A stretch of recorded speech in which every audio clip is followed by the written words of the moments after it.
আমার আল্লাহ বলে এই জমিনটা আমি পুরা তামা বানায় দিব।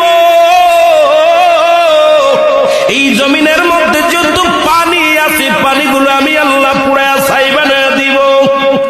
যেদিন কিচ্ছু বলতে কিচ্ছু থাকবে না, সেদিন থাকবে শুধু আমার আল্লাহ।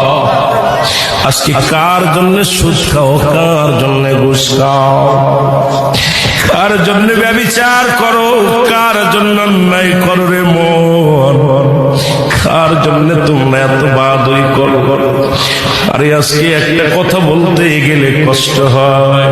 এই জমিনটা আল্লাহ পুরায়া তামা বানায়া দিবে। এই জমিনের মাটিগুলো পুড়ে হবে তামা। এই জমিনের যত পানি আছে পানিগুলো পুড়ে হবে ছাই। এই দুনিয়ার মধ্যে কিচ্ছু যেদিন থাকবে না, ওই তুরস্কের কত বাহাদুর, কত টাকাওয়ালা মিনিটের মধ্যে